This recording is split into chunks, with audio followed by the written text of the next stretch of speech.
တရားအားထုတ်ကြတဲ့ယောဂီများအားလည်းလို့ရကလေးရလည်းရလာပါတရားလေးတွေဘာလို့လဲရလာတော့တရားလေးတွေဘာရလာတော့ပုဂ္ဂိုလ်တော်လေးများလာပါပြီတော်များလာပြီဟာရကလေးရလည်းစောစောကလူသေးတာကိုရက်ကလည်းလူတယ်သမာဓိကလည်းလူတယ်ဟာရကလေးကလူတော့သမာဓိကလည်းလူပြီးတော့သမာဓိကအာယုံကလည်းပထမအာယုံဒုတိယအာယုံပထမရဲ့ဒုတိယရဲ့တတိယရဲ့အဲ့လိုမတူတော့ဘူးတဖြည်းဖြည်းသမာဓိကလိုက်လိုက်လားအာရမဏသင်္ကတိကကတိနာသင်္ကတိကဆိုတာအာရမဏဆိုတာအာယုံကတိနာသင်္ကတိကဆိုတာကဒီတော့ဓာတ်တွေအဲ့တော့အာရမဏသင်္ကတိကနဲ့ကတိနာသင်္ကတိကအဲ့လိုအရေးအတွက်အာယုံမြတ်လာတော့သမာဓိတွေကလိုက်လာသမာဓိကရလာသမာဓိရလာတော့နမိတ်ကလေးတွေအပြီးပြီးရလာရလို့တော်ပဲများလာပြီများလာတော့ဟိုငါတို့ကအဲ့ဒီရလာတဲ့နမိတ်ကလေးတွေကပရိကာမနမိတ်လို့ဆိုတယ်အဲ့ဒီပရိကာမနမိတ်ကလေးတွေရလာရင်ဘိုးပဲမလဲဘူးအဲ့တော့ရတိသာတော်ကြီးကကျမ်းစာတော်ရေးတယ်တော့ဘုန်းကြီးဖတ်ပြမယ်ဟုတ်လားပို့ပြီးတော့လေးနေတာပေါ့ပို့ပြီးတော့အားယူတာပေါ့နော်ဘယ်လိုရေးတာလို့ဆိုတော့လည်းပြီးတော့အနာမတေကသာသနာ့ဒိဋ္ဌာဘယ်လိုညမကဝိညာဉ်ကိုတော့ဘုရားဘာသာတော်၌ရာဂကြုံကြပါဘူးလို့လဲဝိဇ္ဇာမျိုးအခါမရှိကြဘူးအတွက်မပြုတ်နိုင်ကြဘူးလေယနေ့တည်းသာသနာ၌ယောဂီလာကြကုန်ပြီဟုတ်တာပေါ့တော့ကဲလွယ်ဘူးလားကိကနေတဲ့သက်တုဖြားသူသက်တုဖြားသူဒါလေးအားမလို့လဲသလောင်းပါလွဲချနေတယ်သလောင်းမှာမိုက်ချနေတယ်လို့သံဃာကဟုတ်လားအဲ့တော့ကိကနေတဲ့ကသက်တုဖြားသူသက်တုဖြားသူဖြားသူဆိုပြီးကျွတ်တားမှသွားကြတာလေဘယ်ရေတွက်လို့ရမှာလို့နော်ဒါနဲ့လို့ဒီဘုရားသာသနာမှာနောက်ပိုင်းချိတ်မိလို့တော်ပါသေးတယ်ဟုတ်လားသာသနာတွေမှာဒီပြကြတယ်လူတွေအကုန်လုံးယောက်ျားမင်းမှာဘုံတုပါတယ်ကံတုပါတယ်ဘာမတုပါတယ်ဟုတ်လားအသိဉာဏ်ရှိဖို့နဲ့သဘာတရားရှိဖို့ရည်ရှိတယ်ဟုတ်လားအဲ့ဒါအရေးကြီးတယ်သာသနာ့ဘာဆိုရင်ဟောဘသူပြည့်စုံတရားမရတဲ့ပုဂ္ဂိုလ်မရှိဘူးသာသနာ့ဘာဆံရပါမယ်လို့သာသနာ့ပြင်ဆံကိုကျေးဇူးပြုဘူးနော်ဘုရားသာသနာ့ပြင်ကိုအနာဘာနာသမထတို့အားထုတ်ဘူးပါမှာနော်သာသနာ့ပြင်ကျုံတဲ့အခါသာတရားမေပြဘုရားအပင်ကြီးတွေပါရနိုင်တာနော်အဲ့လိုဒါကြောင့်မျိုးဆိုတော်လေးအမြောက်ပေါ့လောက်အောင်အဆာအမအနိတ္တရလည်းတကွအောင်မြင်သောမျိုးလည်းရှိအောင်မြင်သည်တဲ့အောင်မြင်မှုအဆင့်ဆင့်ရင့်မာသည်တဲ့ရင့်မာမှုအဆင့်ဆင့်ရှိအလွန်နုလာသောမျိုးလည်းရှိဘယ်ဟာကိုဆိုသည်ဟုအနည်းငယ်မသိသူအနည်းငယ်ကိုသာသိသည်သိရတဲ့အမှုမှန်ကိုတရားကြမသိဘူးတို့၏မျိုးပလာအားဖြင့်ရစ်ကြဖတ်ကြပတိစိတ်ကြသောဗုဒ္ဓနုတ္တိသမထအလိစ္ဆဒုက္ခအနတ္တများသည်အလွန်လူလာသောမျိုးတွေနဲ့တွေ့ရအနုမိသည်တဲ့နောက်ဘဝ၌ဆက်လက်ခွင့်ရပါမူအရင်သို့ရောက်ဖို့ခေရီတဲ့အဓိကအောင်မြင်သောမျိုးတွေတဲ့ပရိကာမနမိတ်ရှင်းမြင်ကြအောင်အားထုတ်ဘူးတော့သမထမှုတစ်ချိန်တစ်ခါဉာဏ်သက်လို့တစ်ချိန်တစ်ခါများပင်ရှင်းမြင်ရတော့ဟုတ်လားပြီးစီတော့အဆာအမာမျိုးစေ့နဲ့လူအဆာအမာတည်သွားတယ်တဲ့ပရိကာမနမိတ်တစ်ချိန်တစ်ခါများမြင်ရတယ်ရှင်းမြင်ဘူးရဲ့အဆာအမာတည်သွားပြီတဲ့နော်အဆာအမာတည်ရှိတော့မျိုးစေ့နဲ့တူးတယ်သမထရတဲ့ဥက္ကနမိတ်ရှင်းမြင်မှုဒီချိန်တစ်ခါများဟုတ်လား ဖြစ်မှုများသည်ထို့တဲ့အောင်ရင့်သံသောမျိုးစေ့တဲ့တူပရိကာမနမိတ်တဲ့ဥက္ကနမိတ်ဥက္ကနမိတ်ရသွားပြီထို့တဲ့အောင်ရင့်တဲ့မျိုးစေ့တဲ့တူလေတဲ့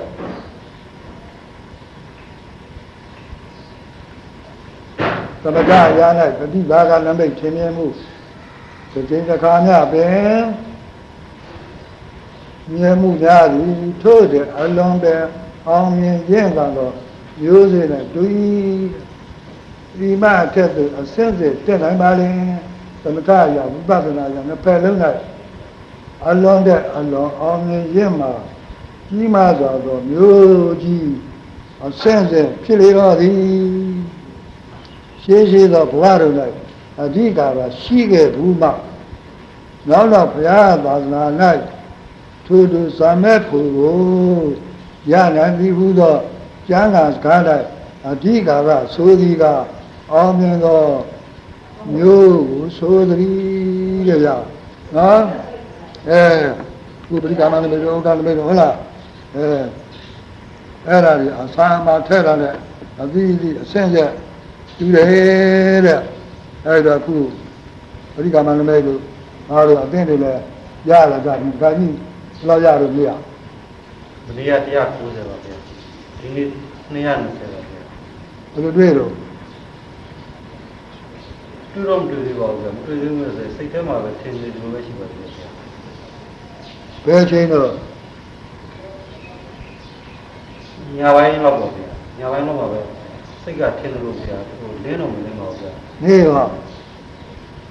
နေတော့လည်းမကြုံဘူးတွေ့ဘူးလားတွေ့ပါဘူးဗျာမနေ့လည်းတွေ့သေးပါဘူးဗျာညမှာတော့ဒီလိုဘာလို့အဲ့လိုပေါ့ရေးလေးပဲတွေ့ပါတယ်သင်္ချာရမဟုတ်ပါဘူးထိုင်နိုင်မတွေ့ဘူးလားမတွေ့ပါဘူးဗျာအတွေ့မဲ့တာပဲကျင်လာတာပဲ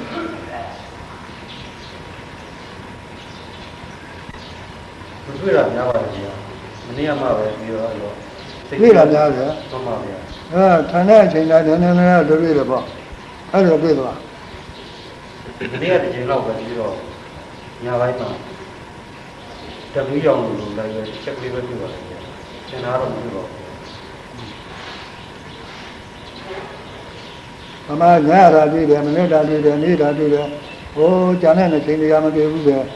ဒီချိန်တွေဘာလို့မတွေ့တာပါလိမ့်မယ်မှတ်တာလည်းပြတ်ကြပြီထိုင်တာလည်းပြတ်ကြပြီ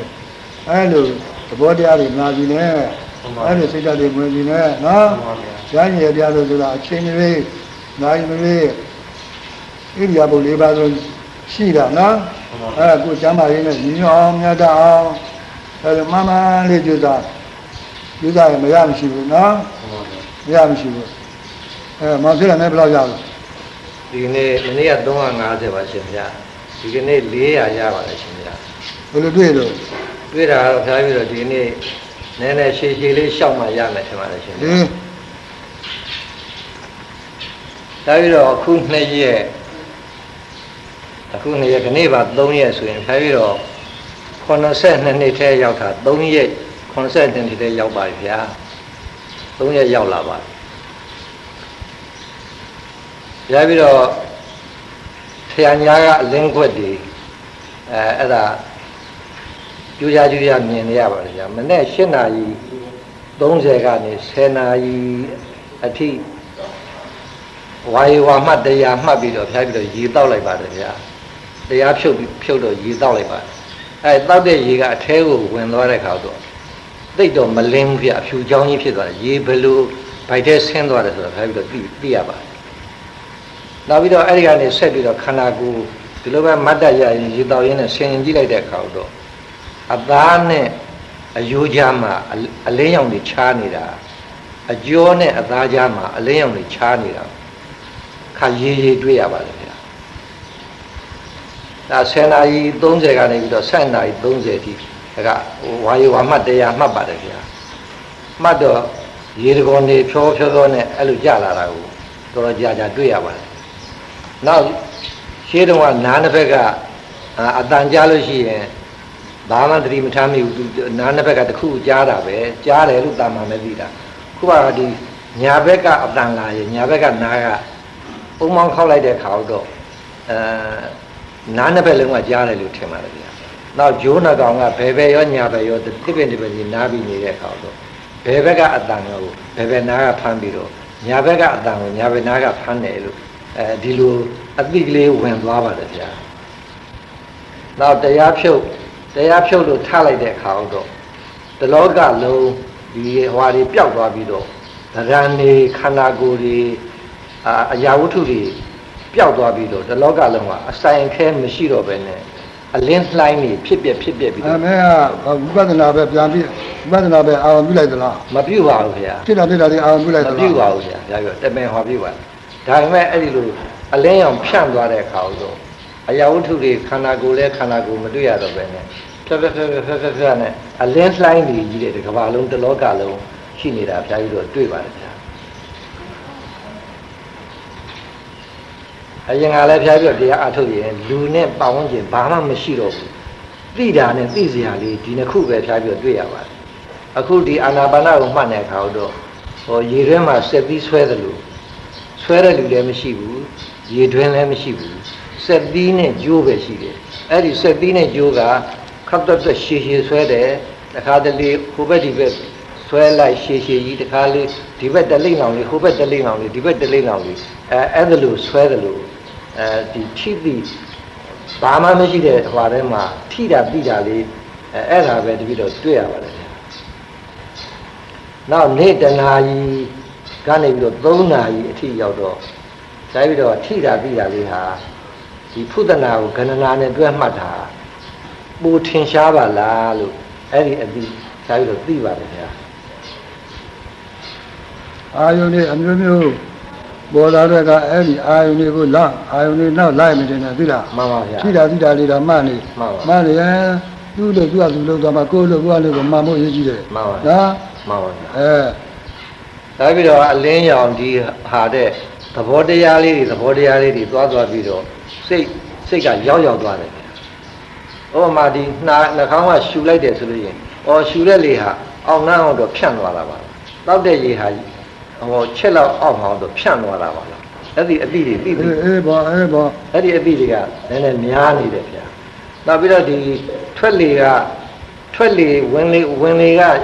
ရှူလိုက်တဲ့ကအလွန်တန့်စင်တဲ့လေဓာတ်တစ်မျိုးကိုရှူရှိုက်လိုက်ပြီးတော့အထက်ရောက်သွားတဲ့ခါတော့မကောင်းတဲ့အညစ်အကြေးအပူဓာတ်တွေကိုထွက်လေကပြန်ထုတ်ပေးတာပါလားအဲ့လိုနှာခေါင်းကထွက်လေထုတ်လိုက်တဲ့အခါမှာမွေးညင်းဘောက်ကလည်းပဲအကုန်လုံးလိုက်ပြီးတော့တပြိုင်နဲ့ထုတ်ပေးတာပါလားလို့အဲ့ဒါလို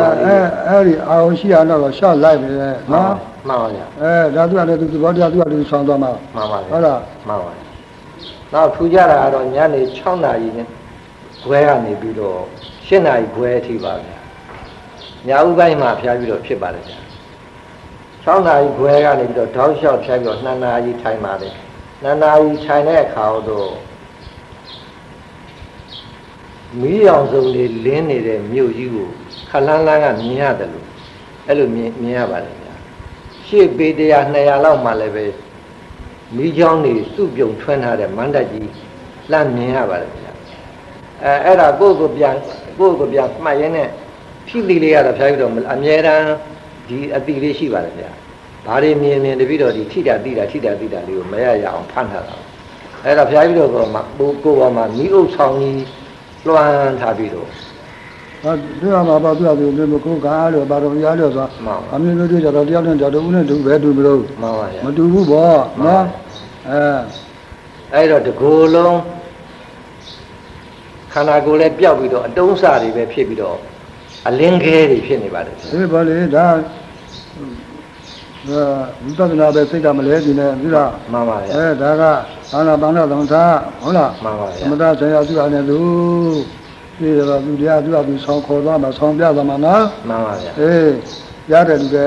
ပရိက္ခမနမိတ်သူတဝက်လူကြီးတဝက်ကျော်တော့ရတယ်လူများလာပြီရတယ်ဟုတ်တယ်မလားကောင်းမှာဟောဟမ်ရလာတော့ကိုရတဲ့လားဆိုရင်ဒုတိယနေ့ကူးပေးမယ်လို့အကုန်စုပြီးတော့ရတယ်သူနော် ဒုတိယနေ့ရသွားလို့ရှိရင်ဒုတိယနေ့ကသဘောပါမှသဘောမပါရင်လည်းလည်းကြာတတ်တယ်သဘောပါရင်လည်းမကြာဘူးနော်သိမွေ့တယ်လည်းခက်ခဲတယ်ဆိုတာကသဘောပါရင်မကြာဘူးပေါ့ဒုတိယနေ့အောင်သွားပြီးရှေ့မှာစောစောစီစီချောချောမောမောရှေ့သွားပြီးတော့ဟိုဘက်မှာအာနာပါနဆိုင်ရာသမထအားလုံးဘာမှမခက်တော့ဘူးဝိပဿနာလည်းမခက်ဘူးဟုတ်လားအကုန်လုံးချောချောစီစီသွားမှကြီးတယ်ပဲအဲ့တော့ကိုလူရင်းကခုအားထုတ်တယ်လည်းကပရိသမဏနဲ့ရဖို့ခုရတယ်လူတော့ပြက်ကလေးရလည်းရတော့ရတယ်လူတော်တော်များလာပြီနော်တော်တော်များလာရင်လည်းဘက်ကဆိုမှပြောင်းပေးတယ်လို့နော်လင်းရောင်ကဒါပြီးတော့လင်းရောင်ကတလောကလုံးကြီးကိုအကုန်လုံးလင်းနေတာစက်ကြောလားအနန္တကိုလင်းနေတာဖြည်းဖြည်းကိုယ့်ကိုသိလာမှအာနာပါနသိဖို့ဘုရားလည်းကိုခိုင်ကောင်းကောင်းလေးဟုတ်လားကိုယ့်ကိုသိလာမှကောင်းနိုင်ပြီဟောသူကြားသေးလားမြောက်ဆုံးကြားသေးလားကဲဘယ်လိုတော့ပြီးတော့လေမနေ့ကတရားကျင့်တယ်ဒီနေ့နေရာရပါတယ်သူကြတာတော့သိမရှိပါဘူးဗျာပလဲလိုအကြောင်းမျိုးပြောတွေ့ပါတယ်ဗျာနောက်မီးလုံးလိုအကြောင်းမျိုးဖြစ်တယ်စူးစူးဝါဝါတွေ့ပါတယ်အဲ့ဆိုတော့ဖြစ်ပါတယ်ဘာကထိုင်တိုင်းမနေ့နေ့ညထိုင်တိုင်းတွေ့ကြလားရကြလားမဟုတ်ပါဘူးဗျာရပါဗျာနည်းနည်းဘောတွေ့ပါတယ်ညဘက်လည်းတွေ့ပါတယ်ဒီကင်းဘက်လည်းတွေ့ပါတယ်လူရင်းကကုသနာနည်းတယ်ထိတာတိတာလေးရေးကြည့်တယ်နော်ထိစီကိုလည်းမလို့ဆိုနေနော်အဲ့တဲ့ကလည်းဘာသာတော်အဲ့ဒါမဲဆိုရင်လည်းစိတ်ကြတဲ့ကအဲ့ဒါမဲဆိုအဲ့လိုပဲထွက်လေမလဲတော့အများအားရှိတာထိတာတိတာလေးဘောဓအဲ့ပေါ့အရေးတဲ့တေချာကနာနေပါလိမှတ်မတယ်နော်အဲ့ဒါတွေကဥပဒံကဥပသမကသတိကပဲကျေးဇူးပြုပါမှာဟုတ်လားအမာတိဇမရရတယ်နမိတ်တွေ့တယ်ဟုတ်လားပြီးတော့ရှောက်အချင်းချင်းပြောရှောက်တာပြီးတော့ဒီလိုဥပတ်တဲ့ရှိတဲ့အခါမှာပြီးတော့အချိန်ပြည့်လောက်ပြီးတော့ရှိတယ်ဗျာဓမ္မတာဒီလိုပြီးတော့180နေရာလို့လာပြီးတော့တော်တော်အချိန်ပြည့်လို့ရတယ်ဒီပြင်လူတွေနဲ့ကွာနေလို့ပြီးတော့ဒီလိုများမှားနေပါတယ်ပြီးတော့အချိန်ပြည့်ပါဗျာဒီကမှတ်တာလည်းဖတ်တာလည်းနည်းဒီလိုရောက်နေနေပေါ့ဒါပဲလားဟုတ်ပါဗျာဒါကြီးကဘယ်လိုကြတော့ပြီးတော့မနေ့က420ပါဗျာဒီနေ့450ပါဗျာဘယ်လိုတွေ့တော့ဘယ်လိုတွေ့လဲဆိုတော့ခါရကတော့အသက်ပြောက်နဲ့ဟိုအလင်းတန်းရမ်းတာတွေ့ရပါတယ်ဗျာဒီမနေ့ညကတော့ဒီလိုထိုင်နေတဲ့ဒီသက်ခါသာနေလို့အလုံးကအောက်ကနေတက်လာပြီးတော့တောလောက်ရပြန်ဆင်းသွားနှစ်ခါသုံးခါလောက်ဝင်လာတယ်ဗျာဒီတော့ပါဖြစ်တာပြတ်တာတွေကိုအာရုံမပြုနဲ့နော်မှန်ပါဗျာဟုတ်လားမှန်ပါဗျာဖြစ်တာပြတ်တာအာရုံမပြုနဲ့ကြာစီတာတွေကအာရုံပြုနေနော်မှန်ပါဗျာအဲ့ဒါဒီအာရုံပြုတယ်တရားကပြောတယ်သူတွေ့သွားသိသွားရပါမှာပါနော်မမလို့သာအစားတော်လည်းပဲဘောဓနာသဘာဝမြတ်တော်ကိုနေသိတာစားပေါ့နော်ဒီသဘာဝဘောဓနာသဘာဝနော်မြတ်တော်ဂိုင်းကောင်းနေပါသာ